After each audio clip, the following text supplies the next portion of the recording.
আসসালামু আলাইকুম। আশা করি সবাই ভালো এবং সুস্থ আছেন। আজকে আমি কথা বলবো সাবকনজাংটিভাল হেমোরেজ নিয়ে। আমাদের চোখের অক্ষিগোলকের সামনে যে কালো অংশ থাকে তাকে আমরা কর্নিয়া বলি।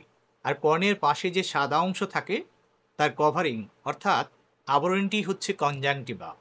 এই কনজাংটিভার নিচে রক্তক্ষরণ হলে তাকে বলা হয় সাবকনজাংটিভাল হেমোরেজ। কোনো কারণে যদি এই কনজাংটিভার রক্তনালী ছিঁড়ে যায় বা লিকেজ হয় তখন এই রক্তক্ষরণ হয়ে থাকে। সাবকনজাংটিভাল হেমোরেজ অর্থাৎ রক্তক্ষরণ সাধারণত ব্যথামুক্ত এবং এতে চোখের দৃষ্টিশক্তির কোনো ব্যাঘাত ঘটে না। ফলে বেশিরভাগ ক্ষেত্রেই রোগী যখন আয়নায় তার মুখ দেখেন তখন তা বুঝতে পারেন, অথবা বাসার লোকজন, বন্ধুবান্ধব বা আত্মীয়স্বজন বিষয়টি রোগীর দৃষ্টিগোচরে আনেন। বেশ কিছু কারণে সাবকনজাংটিভাল হেমোরেজ হতে পারে।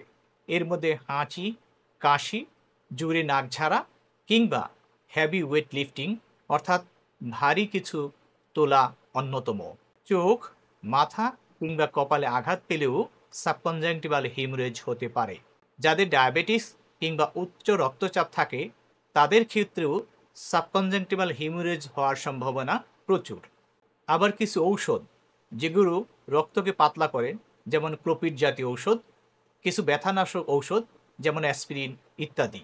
সাবকনজাংটিভাল হেমোরেজ দেখতে যত না ভয়ঙ্কর, বাস্তবে তা আসলে মোটেই ততটা বিপজ্জনক না। বেশিরভাগ ক্ষেত্রেই কোনো নির্দিষ্ট চিকিৎসা ছাড়াই এটি কয়েকদিন থেকে কয়েক সপ্তাহের মধ্যেই সেরে যায়।